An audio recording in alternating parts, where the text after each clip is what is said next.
Em nome do Pai, do Filho e do Espírito Santo. Amém. Bom dia. Do Evangelho segundo São Lucas. Naquele tempo, Jesus disse aos discípulos: Um homem rico tinha um administrador que foi acusado de esbanjar os seus bens. Ele o chamou e lhe disse: Que é isso que ouço a teu respeito?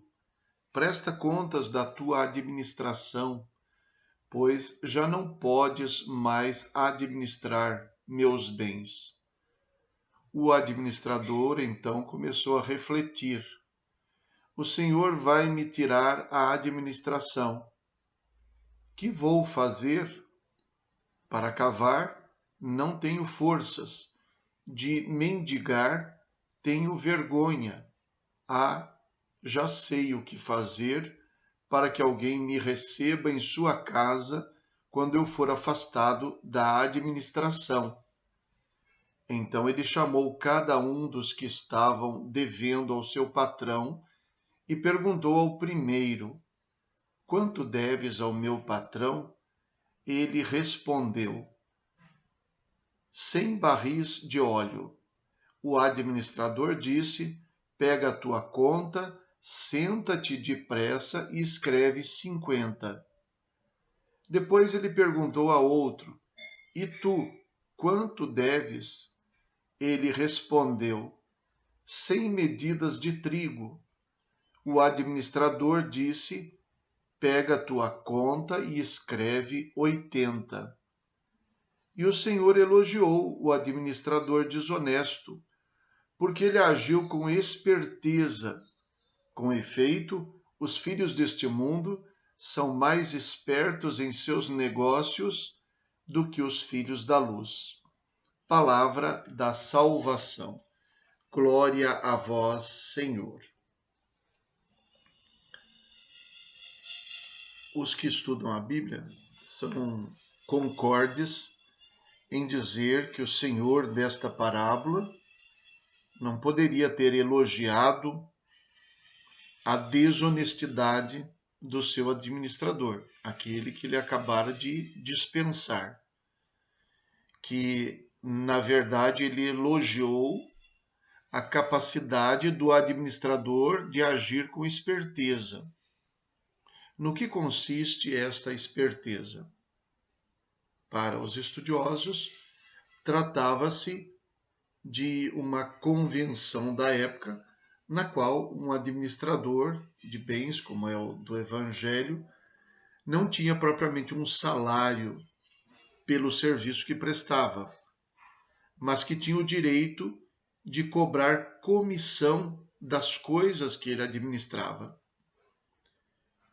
E, portanto, este administrador, antes de ir embora, pensou que pudesse agradar aos devedores do seu patrão, do seu antigo patrão, para que ele então tivesse a possibilidade de encontrar um lugar para ficar, para ser recebido depois, ou alguém para recebê-lo.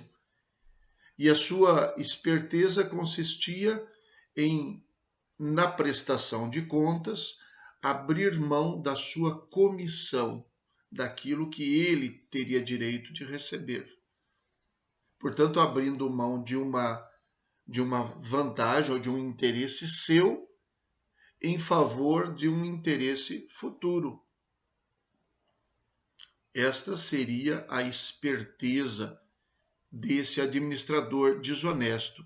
E só isso justificaria que o patrão que foi prejudicado por ele estivesse elogiando a sua esperteza em vez de considerá-la mais um ato de desonestidade. Pois no texto de hoje, as expressões ligadas à administração, administrador, administrar, administração, aparecem diversas vezes.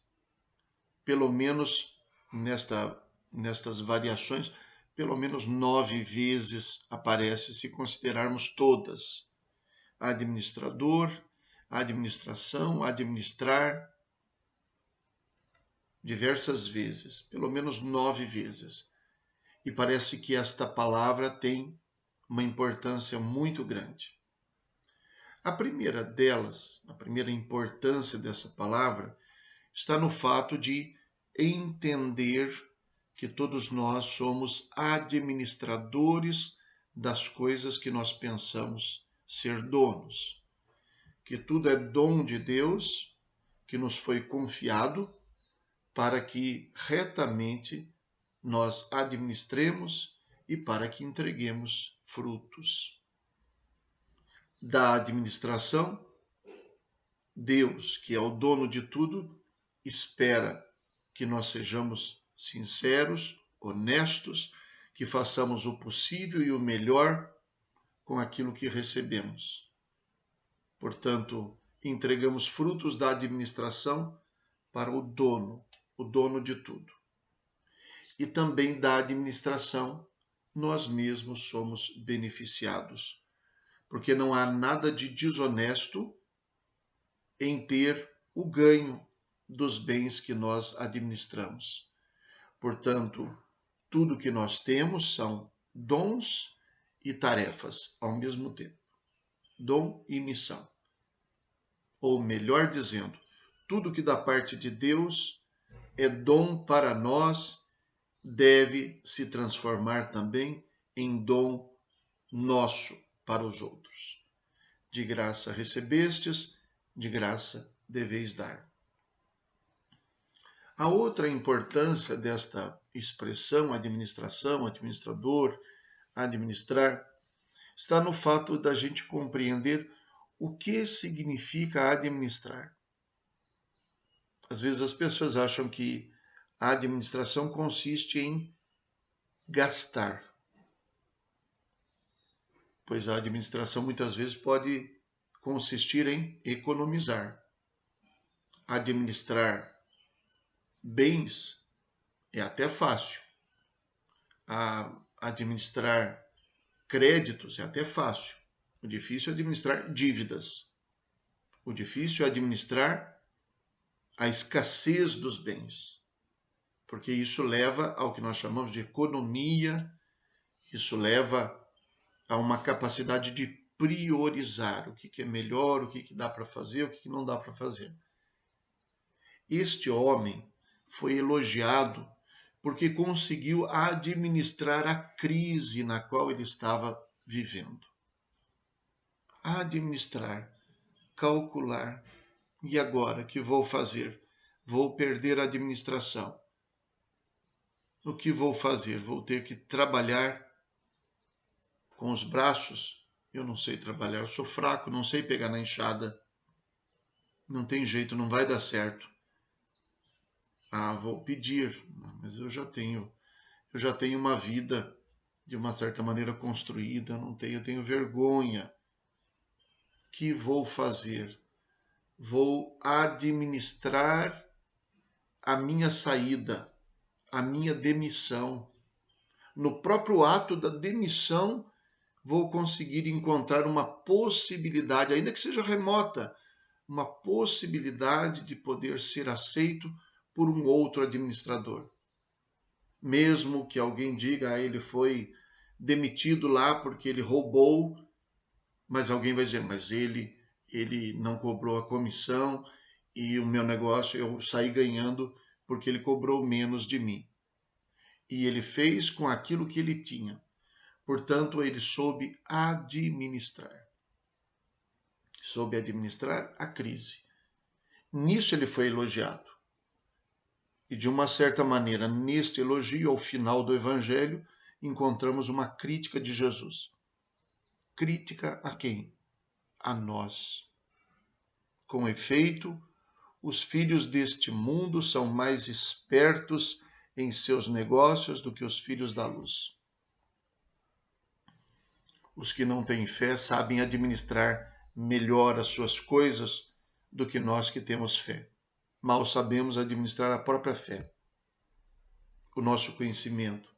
Nós que temos consciência de que tudo é dom, não sabemos administrar isso, ou não o fazemos como devíamos. O administrador soube administrar a sua escassez de recursos, a sua demissão, a sua crise.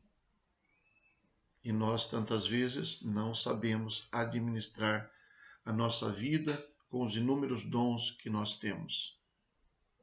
Deveríamos saber administrar todas as coisas que se referem à nossa vida e à nossa fé. E às vezes não sabemos administrá-la. Portanto, o Evangelho fala diretamente para nós. Por incrível que pareça, um administrador desonesto pode nos ajudar a compreender o que nós fazemos e o que devíamos fazer. Rezemos. Ó Deus de poder e misericórdia, que concedeis a vossos filhos e filhas a graça de vos servir como devem, fazei que corramos livremente ao encontro das vossas promessas, por nosso Senhor Jesus Cristo, vosso Filho, na unidade do Espírito Santo. Amém. O Senhor esteja convosco, Ele está no meio de nós. Abençoe-vos Deus Todo-Poderoso, Pai, Filho e Espírito Santo. Amém.